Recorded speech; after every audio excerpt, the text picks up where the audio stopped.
Voici le schéma. Rumi avait une jumelle cachée du monde. Wren. Zoé avait une sœur cachée en Amérique. Anna. Chaque famille des Huntrix a caché quelqu'un.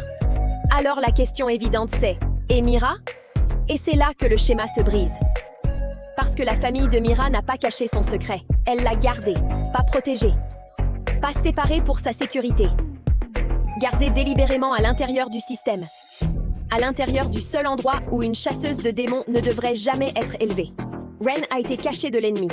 Anna a été cachée de la vérité. Mais la 6e membre des Huntrix, elle a été cachée par l'ennemi, élevée par eux. Et elle n'a aucune idée de ce qu'elle est vraiment. 5 membres, 5 éléments. Feu, terre, eau, air et équilibre. Ça semble complet. Mais le Hanmoon doré n'a jamais été créé par personne dans aucune génération. Et si 5 n'était toujours pas suffisant?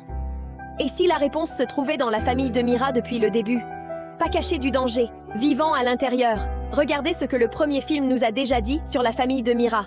Vieille fortune, pouvoir, statut. Et Mira, le mouton noir, cheveux roses, rébellion libre dans chaque image.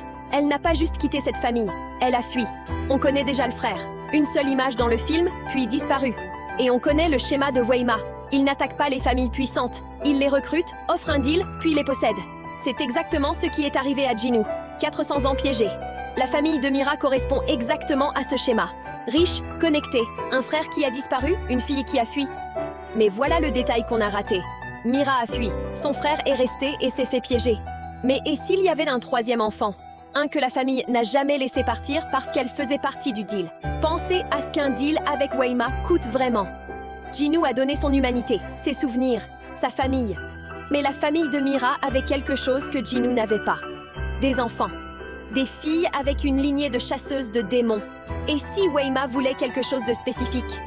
Un enfant élevé sous son influence, pas comme une chasseuse, comme un atout. Quelqu'un qui pourrait se déplacer entre le pouvoir humain et le pouvoir démon sans éveiller les soupçons. Mira s'est échappée parce qu'elle le sentait. Le frère est resté parce qu'il le devait. Mais le 3e enfant, elle a été donnée avant de pouvoir choisir, avant de pouvoir résister. Elle s'appelle Nari. Nari. En coréen, ça veut dire lisse. Renaissance. Pureté qui s'élève des eaux sombres. Ce nom est une prophétie. Elle est la petite sœur de Mira. Mais pendant que Mira rebellait et s'échappait, Nari a été gardée. Elle a grandi dans le monde de la famille. La richesse, le contrôle, les chaînes invisibles. Elle n'a pas été élevée comme une chasseuse de démons. Elle a été élevée comme un pont entre le pouvoir humain et le monde des démons. Et elle ne le sait même pas. Elle pense que c'est normal. Elle n'a aucune idée de ce que sa sœur est devenue. Aucune idée. Le sang qui coule dans ses veines fait d'elle une des chasseuses de démons potentielles les plus puissantes en vie. Elle est une arme qui ne sait pas qu'elle est chargée. Et regardez ce que les créateurs ont conçu. Mira a les cheveux roses framboise, longs, rébellion libre. Nari est le miroir. Cheveux bleus nuit profond, court, contrôlé.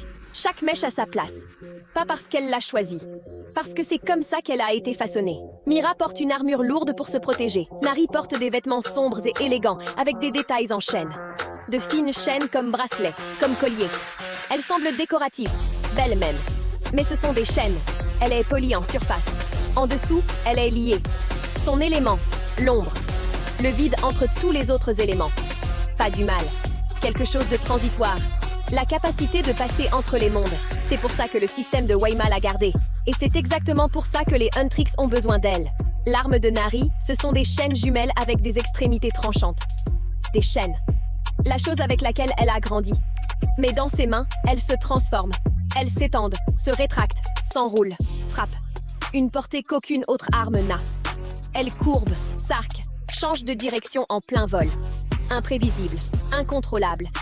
Tout ce qu'elle n'a jamais eu le droit d'être. La chose qui l'a emprisonnée devient la chose qui la libère. Chaque fois qu'elle les fait tournoyer, c'est un rappel de ce qu'elle a survécu. Mais ces chaînes ne sont pas la chose la plus dangereuse qu'elle porte. Ce qui rend Nari vraiment terrifiante pour Weima, c'est pas son arme. C'est ce qu'elle a dans la tête. Wren était cachée de Weima. Anna ne savait même pas que les démons existaient. Mais Nari a grandi à l'intérieur de la machine. Elle sait comment les deals fonctionnent, les familles, la structure, les points faibles. Si Nari fait défection, elle n'ajoute pas juste une 6e membre. Elle donne aux Huntrix le plan pour démanteler toute l'opération de Weima. C'est pour ça que 5 membres n'ont jamais pu créer le Hanmoon doré. Le pouvoir seul ne scelle pas le monde des démons. Il faut d'abord le comprendre. Et Nari est la seule personne en vie qui l'a vu de l'intérieur et a la lignée pour le combattre de l'extérieur. Mais faire défection veut dire trahir chaque personne qui l'a jamais élevée et faire confiance à des gens qu'elle n'a jamais rencontrés. En commençant par la sœur qu'il a laissée derrière. Pensez à ce que la défection signifie vraiment pour Nari. Elle n'a pas une double vie, elle a une seule vie. Et elle est du mauvais côté. Chaque personne qu'elle a jamais connue, chaque structure dans laquelle elle a jamais existé, tout ça est connecté au monde des démons. Partir ne veut pas dire repartir de zéro. Ça veut dire effacer tout ce qu'elle a jamais été. Ren a dû enlever un masque. Anna a dû lâcher un amour. Mais Nari doit brûler toute son identité. La fille qui marche vers les Huntrix et la fille qui s'est éloignée du monde de Weima ne peuvent pas être la même personne. L'une d'elles meurt. Et le nom que les créateurs lui ont donné vous dit qu'ils ont planifié ça. Nari. Lys. Renaissance. La fleur qui pousse des eaux les plus sombres. Mais renaissance veut dire que quelque chose devait d'abord mourir. Même si Nari est assez courageuse pour faire défection, est-ce que les Huntrix sont assez courageuses pour la laisser entrer? C'est le moment le plus difficile pour Mira. Plus difficile que n'importe quel combat contre des démons. Parce que quand Nari apparaît, Mira ne verra pas juste une nouvelle alliée. Elle verra le coup de sa propre fuite. Mira a couru. Elle a rebellé. Elle a construit une armure, une indépendance et une nouvelle vie. Et pendant qu'elle devenait une Huntress, sa petite sœur était façonnée par le système même que Mira avait fui. Chaque chaîne au poignet de Nari est une conséquence de la liberté de Mira. Si Mira était restée, peut-être que la famille n'aurait pas eu besoin de donner Nari. Peut-être que les chaînes auraient été sur Mira à la place. Et maintenant, Nari se tient devant elle. Bleu nuit, là où Mira est rose. Contrôlée là où Mira est libre. Des chaînes là où Mira a une armure. Le miroir de tout ce que Mira aurait pu être. Est-ce que Mira lui fait confiance? C'est une fille élevée par l'ennemi. Elle pourrait être la clé du Han-Moon doré. Ou elle pourrait être le piège final. Et Mira doit décider. Pas en tant que combattante, en tant que sœur qui est partie. Prenez du recul et regardez ce que la suite exige de chaque famille. Rumi crée le Han-Moon et perd sa lignée démon. La chose qui la connecte à son père et à sa jumelle. Hana crée le Han-Moon et perd Baby Saja pour toujours. Le monde des démons le scelle avec lui. Et Mira crée le Han-Moon et doit se tenir à côté de la sœur qu'elle a abandonnée, sachant que chaque chaîne que Nari a jamais portée, c'est parce que Mira est partie. 3 familles, 3 prix. Et chacune d'elles doit payer en totalité pour que le Han-Moon doré fonctionne. 6 membres, 6 éléments, 6 expériences de douleur complètement différentes. Et le Han-Moon doré a besoin de toutes, pas juste de leur pouvoir, de leur vérité. Chaque vérité laide, brisée, compliquée. Une barrière qui protège tout le monde des humains ne peut pas être construite sur des mensonges. Elle ne peut pas être construite sur des identités cachées, des amours supprimés et des deals familiaux enfouis dans le silence. Elle ne peut être construite que quand chaque membre se tient devant les autres et dit « Voilà ce que je suis, voilà ce que j'ai fait, voilà ce que ça m'a coûté, et je suis toujours là. » C'est ça le Han-Moon doré. Pas une arme. Une confession de 6 personnes qui ont toutes les raisons de se cacher, qui choisissent d'être complètement vues. Et c'est le combat le plus difficile qu'elles auront jamais à mener. Nari, Lys, Renaissance.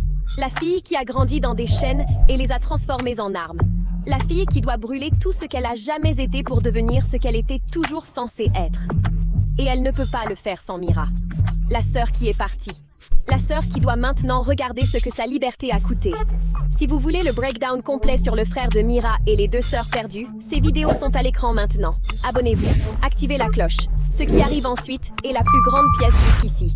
À bientôt.